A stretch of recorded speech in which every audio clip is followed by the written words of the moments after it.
BBC বাংলার অধিবেশন প্রবাহতে আপনাদের স্বাগত। আজ আপনাদের সাথে লন্ডন স্টুডিও থেকে আছি মানসী বড়ুয়া, আর ঢাকায় আমার সাথে থাকছেন আকবর হোসেন। বাংলাদেশের সর্বশেষ গুরুত্বপূর্ণ আপডেট সংবাদে আপনাকে স্বাগত। শুরুতেই সংবাদ শিরোনাম, পরে বিস্তারিত।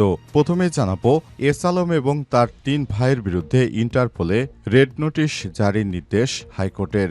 এস আলম গ্রুপের মালিক মোহাম্মদ সাইফুল আলম এবং তার 3 ভাইয়ের বিরুদ্ধে ইন্টারপোলে রেড নোটিশ জারির নির্দেশ দিয়েছে ঢাকা মহানগর দায়রা জজ আদালত। 25শে সেপ্টেম্বর দুদকের আবেদনের প্রেক্ষিতে ঢাকা মহানগর দায়রা জজ আদালতের বিচারক সাব্বির ফয়েজ এ আদেশ দেন। উল্লেখ্য, এস আলম গ্রুপ বাংলাদেশ থেকে যত টাকা পাচার হয়েছে তার মধ্যে প্রথম 1 নম্বরে রয়েছেন। তিনি ইসলামী ব্যাংক থেকে কোটি কোটি টাকা আত্মসাৎ করে সেগুলো বিদেশে পাচার করেছে। এখন ইসলামী ব্যাংক এশিয়ার 1 নম্বর ব্যাংক থাকলেও বর্তমানে নাজুক পরিস্থিতিতে রয়েছে।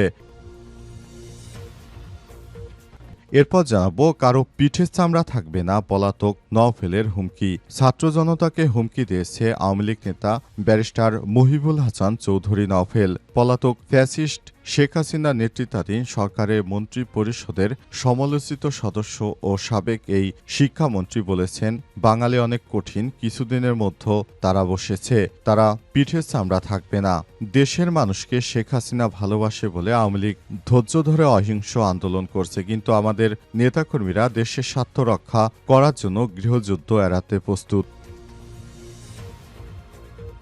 এদিকে আমার দেশের পত্রিকার প্রতিবেদন, আমি বলছি চাচা পোড়াতে ও সেতু ভবন পোড়াইছে তাপসকে ফোনে শেখ হাসিনা। শেখ ফজলে নূর তাপসের সঙ্গে কথোপকথনের কল রেকর্ড। শেখ হাসিনার এই নির্দেশনাগুলো শোনা যায় যে কল রেকর্ডটি বুধবার 24শে সেপ্টেম্বর আন্তর্জাতিক অপরাধ ট্রাইব্যুনাল 1-এ প্লে করে শোনানো হয়। এ বিষয়ে গুরুত্বপূর্ণ সংবাদ জানাবো, সঙ্গেই থাকুন।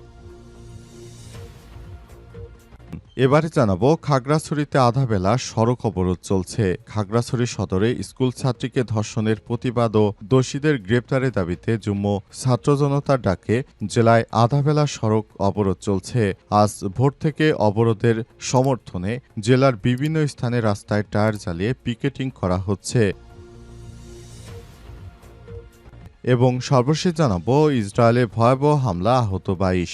ইসরায়েলের দক্ষিণ অঞ্চলীয় শহর এলাতে ইয়েমেন থেকে ছোড়া এক ড্রোনের আঘাত হেনেছে। অন্তত 22 জন আহত হয়েছে, যার মধ্যে 2 জনের অবস্থা গুরুতর বলে জানিয়েছে দেশটির উদ্ধারকর্মীরা। গাজায় ইসরায়েলের চলমান গণহত্যার মধ্যেই হামলার ঘটনা ঘটল।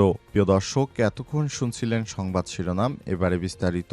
তবে তার আগে বন্ধুরা, অনুরোধ থাকবে এই সংবাদটিতে একটি লাইক দিন। এই চ্যানেলে আপনি নতুন হয়ে থাকলে আমাদের সংবাদটি দেখতে দেখতে চ্যানেলটি সাবস্ক্রাইব করে রাখুন। কমেন্ট করে বন্ধুরা আপনার মূল্যবান মতামত জানিয়ে দিন আপনি বিশ্বের কোন দেশ থেকে বা বাংলাদেশের কোন স্থান থেকে আমাদের সংবাদটি দেখছেন এবং শুনছেন। আর বন্ধুরা, এই সংবাদটি আপনার সোশ্যাল মিডিয়া ফেসবুকে শেয়ার করে বন্ধুদেরও দেখার সুযোগ করে দিন। এবারে বিস্তারিত।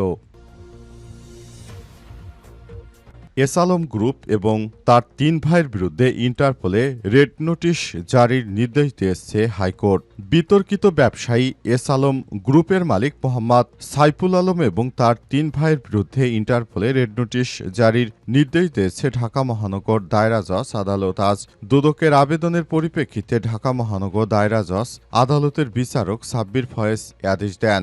এস আলম গ্রুপ বাংলাদেশের বিভিন্ন ব্যাংক খাতকে ধ্বংস করেছে। এর মধ্যে ইসলামী ব্যাংক বাংলাদেশ থেকে সবথেকে বেশি টাকা তারা পাচার করেছে বিদেশে।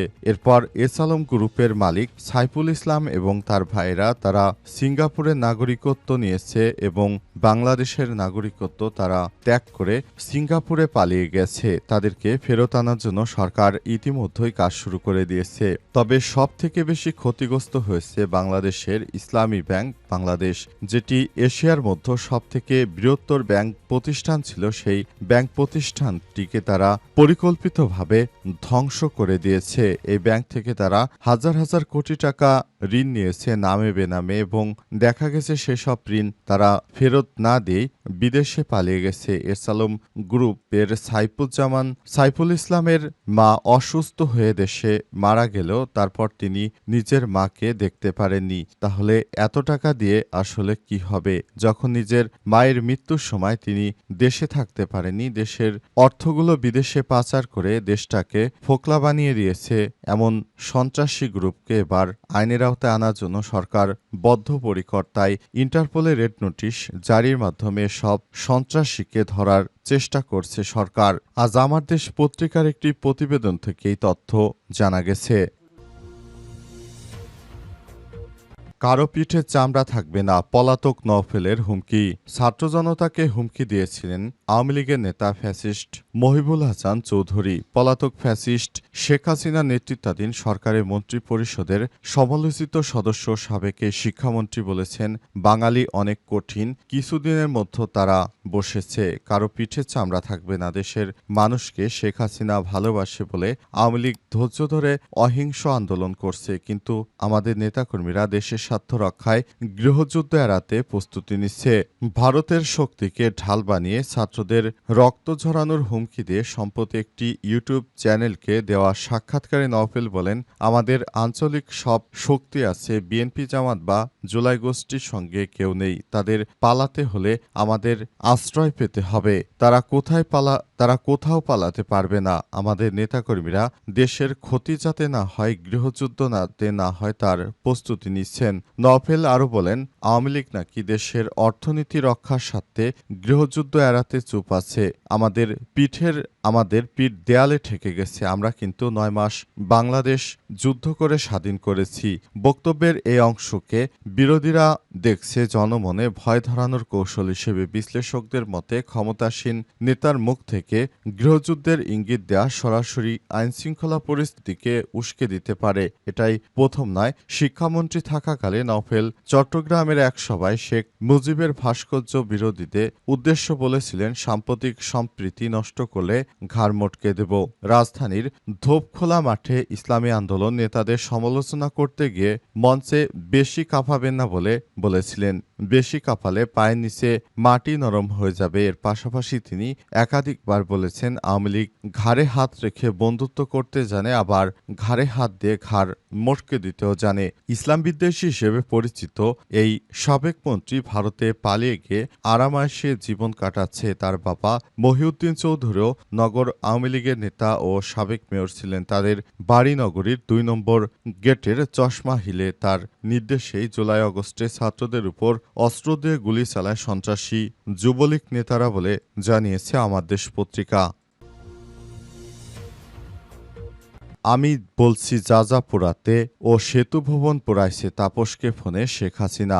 আমার নির্দেশনা দেয়া আছে, ওপেন নির্দেশনা দিয়ে দিচ্ছি, এখন লেথাল ওয়েপেন বা মরণাস্ত্র ব্যবহার করবে। যেখানে পাবে সেখানে সোজা গুলি করবে।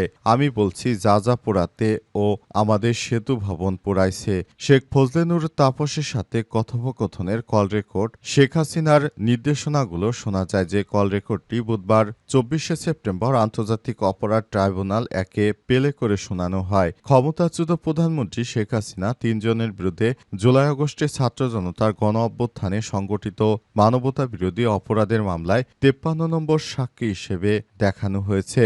আন্তর্জাতিক অপরাধ ট্রাইব্যুনাল একে দেয়া জবানবন্দির কিছু কথা আপনাদের জন্য জানানো হলো। শেখ হাসিনা: হ্যালো তাপস। জি আসসালামু আলাইকুম। শেখ হাসিনা: হ্যাঁ ওয়ালাইকুম আসসালাম। তাপস: জি। শেখ হাসিনা: বলো বাবা। শেখ হাসিনা: তুমি নরমাল ফোনে কল দাও, ইন্টারনেটের অবস্থা ভালো না। তাপস: নরমাল ফোনেই। শেখ হাসিনা বলল, আচ্ছা বাবা বলো। তাপস বলল, জি সন্ত্রাসীরা তো বিভিন্ন জায়গায় রাস্তায় বিভিন্ন সময় ঘুরতেছে, এখন কোথায় কি আক্রমণ করে যাচ্ছে না তো? শেখ হাসিনা বলল, না করতেছে, আমরা ওদের ব্যবস্থা নিচ্ছি। আর আবাহনী ক্লাবে কি আগুন দিচ্ছে? তাপস বলল, ওরা মনে হয় সচিবালয়ে তো আক্রমণ করছে। আবাহনী ক্লাবেও শেখ হাসিনা কোথায়? তাপস, সচিবালয়ে তো আক্রমণ করছে। আপনি জানেন না শেখ হাসিনা না? তাপস, হ্যাঁ, স্বরাষ্ট্রমন্ত্রী তো ওইখানে আছে। সচিবালয়ে কয়েকবার ওরা আক্রমণ করছে। ওরা তো রাতে যদি আবার কোথাও কোথাও বিভিন্ন সংবেদনশীল বাসাবাড়িতে আক্রমণ করে তাহলে তো হবে। এভাবে শেখ হাসিনা এবং তাপসের মধ্যে কথোপকথনগুলো আজ আন্তর্জাতিক ট্রাইব্যুনালে ফাঁস করা হয়। খাগড়াছড়িতে আধা বেলা সড়ক অবরোধ। খাগড়াছড়ি সদরে স্কুল ছাত্রীকে ধর্ষণের প্রতিবাদ এবং দোষীদের গ্রেপ্তারের দাবিতে যুগ্ম ছাত্র জনতা ডাকে জেলায় আধাবেলা সড়ক অবরোধ চলছে। বৃহস্পতিবার ভোর থেকে অবরোধের সমর্থনে জেলার বিভিন্ন স্থানে রাস্তায় টায়ার জ্বালিয়ে পিকেটিং করা হচ্ছে। যুগ্ম ছাত্র জনতা নামে একটি সংগঠনের ব্যানারে ডাকা অবরোধে ইউপিডিএফ সমর্থিত পাহাড়ি ছাত্র পরিষদ তিনটি সংগঠন সংহতি প্রকাশ করে মাঠে রয়েছে। সকাল থেকে জেলা সদরের চেঙ্গি ব্রিজ স্টেডিয়াম এলাকা, গুইমারা উপজেলার বাইলাছড়ি যৌথ খামার এলাকায় পিকেটিং করে সড়কে টায়ার, আগুন ও গাড়িতে গুলতি ছোড়ার খবর পাওয়া গেছে। খাগড়াছড়ি জেলা থেকে দূরপাল্লার যাত্রী বা পণ্যবাহী যান চলাচল বন্ধ রয়েছে। সাপ্তাহিক হাটবারের দিন হলেও ক্রেতা বিক্রেতা উপস্থিতি কম, তবে পৌর শহরে বেলা বাড়ার সঙ্গে সঙ্গে কর্মব্যস্ততা এবং গাড়ি চলাচল বেড়েছে। খাগড়াছড়ি পুলিশ সুপার আরেফিন জুয়েল বলেন, গুরুত্বপূর্ণ পয়েন্টে পুলিশ মোতায়েন রয়েছে। নৈশ কোচগুলো নিরাপত্তা পাহারায় শহরে পৌঁছাচ্ছে। কোনো ধরনের যেন বিশৃঙ্খল পরিস্থিতি তৈরি না হয় সেজন্য আমরা সব ধরনের প্রস্তুতি নিচ্ছি বলে জানিয়েছেন পুলিশের ওই কর্মকর্তা। তিনি বলেন, এই ধরনের অনাকাঙ্ক্ষিত ঘটনা যেন ভবিষ্যতে না হয় সেজন্য পুলিশকে কঠোর হতে নির্দেশ দেওয়া হয়েছে এবং ভবিষ্যতে যেন কোনো ধর্ষণের কাণ্ড না হয় সেজন্য পুলিশ বদ্ধপরিকর।